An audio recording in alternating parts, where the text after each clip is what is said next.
collection Paroles semées, une émission de Marc Thomas.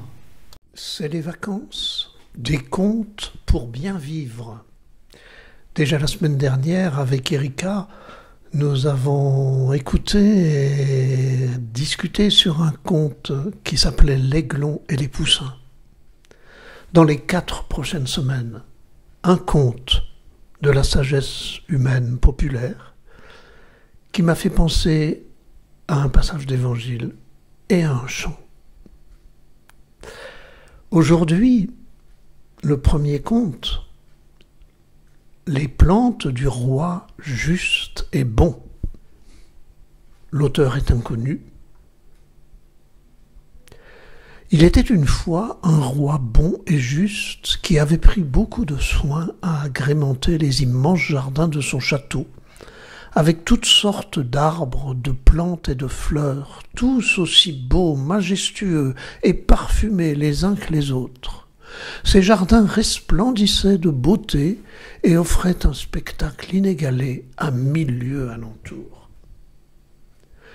Le roi prenait un plaisir malin chaque jour renouvelé à se promener dans ces jardins habillés par autant de grands arbres dont les cimes tutoyaient les nuages que de petits massifs de fleurs aux couleurs changeantes et aux parfums enivrants.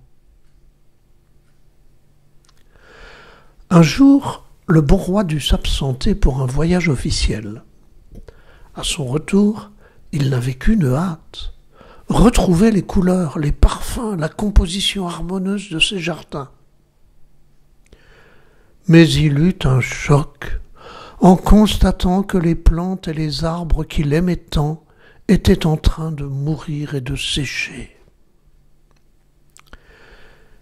Il s'adressa au pin, autrefois majestueux et plein de vie, et lui demanda ce qui avait bien pu se passer. Le pin lui répondit avec un air triste. « J'ai regardé le pommier, et je me suis dit que jamais je ne serais capable de produire d'aussi beaux et bons fruits qu'il ne porte. Je me suis donc découragé, et j'ai commencé à sécher. » Le roi alla trouver le pommier, qui lui aussi était sur le point de mourir. Il l'interrogea à son tour, et celui-ci dit avec un air plus triste encore: « En regardant la rose, et en sentant son parfum enivrant, je me suis dit que jamais je ne serais aussi agréable à regarder et aussi parfumé qu'elle. Alors je me suis mis à sécher. » Comme la rose était elle-même en train de sécher, il alla lui parler, et elle lui avoua avec l'air le plus triste du monde: « Comme c'est dommage que je n'ai pas l'âge de l'immense érable sage planté au loin. Comme c'est dommage que mes feuilles ne deviennent pas aussi dorées comme les siennes à l'automne. Dans ces conditions, à quoi bon vivre et faire des fleurs aussi parfumées soient-elles ? Je me suis donc mise à dépérir. » C'est alors qu'une toute petite fleur attira l'attention du roi. Alors qu'il l'avait à peine remarquée auparavant, elle semblait aujourd'hui capter toute la lumière et baigner les jardins de son doux parfum. Elle n'était en rien comparable aux autres végétaux desséchés du jardin.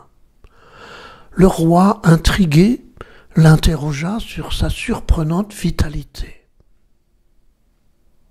« J'ai failli me dessécher, répondit-elle, car au début je me désolais.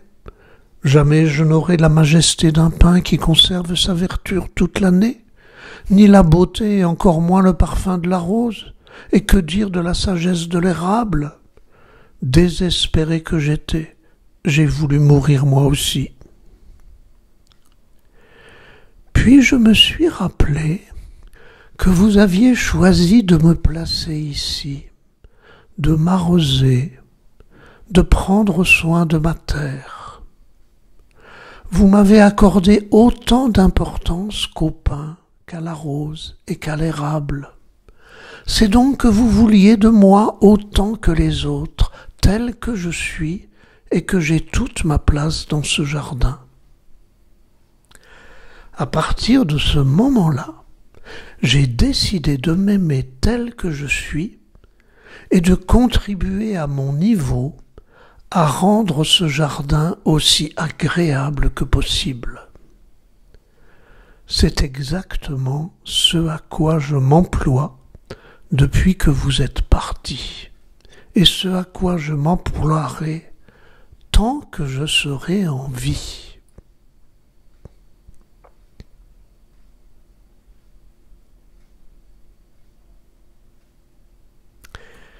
Et maintenant l'Évangile, selon saint Luc, dans le même esprit que ce très beau poème qui valorise la simplicité, la petitesse, ceux qui acceptent simplement d'être eux-mêmes à leur place.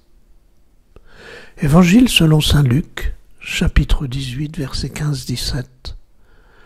Des gens présentés à Jésus, même les nourrissons, afin qu'il pose la main sur eux.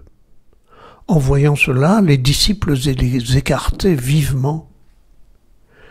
Mais Jésus les fit venir à lui en disant « Laissez les enfants venir à moi, et ne les empêchez pas, car le royaume de Dieu est à ceux qui leur ressemblent.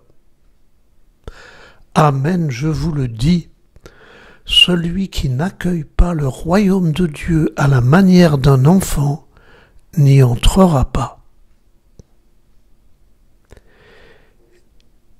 Et je vous propose maintenant d'écouter un chant de Liane Folly intitulé « Nous ne sommes presque rien ». C'est toujours dans le même esprit.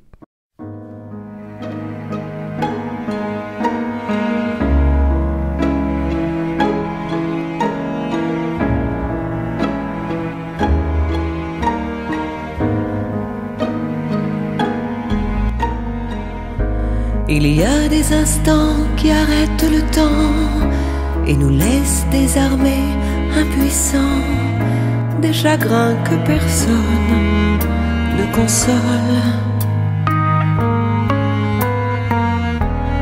Tout ce qu'on nous reprend si injustement, tout ce qui malgré nous change au gré du vent, tout ce qui nous fait trembler comme moi lorsque j'entends ta voix.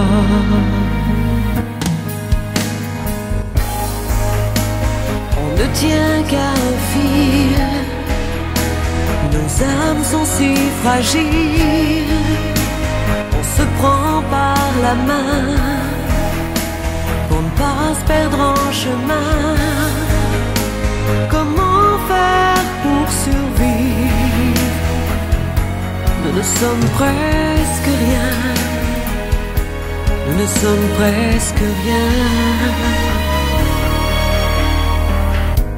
Il y a des sourires, des gestes évidemment, qui restent gravés éternellement. Tôt ou tard, une part de bonheur.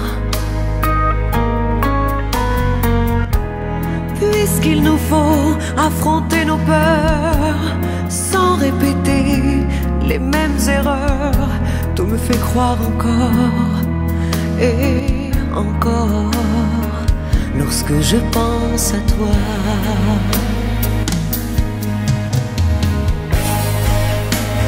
On est en équilibre, on se croit fort et libre, comme les feuilles en automne. On tombe et on s'étonne. Comment faire pour mieux vivre? Nous ne sommes presque rien, nous ne sommes presque rien. On est si transparent qu'on voit nos sentiments. On se lance des messages, des signes et des images. Comment faire pour se dire que nous ne sommes presque rien. Nous ne sommes presque rien.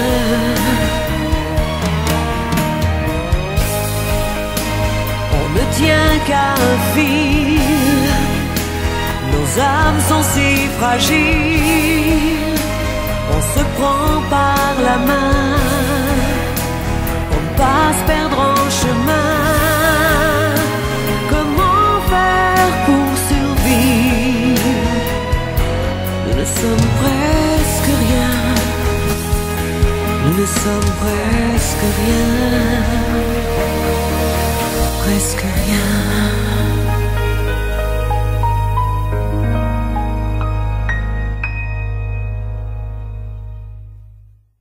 Je vous donne rendez-vous à la semaine prochaine pour un autre conte de vacances, un autre conte pour bien vivre.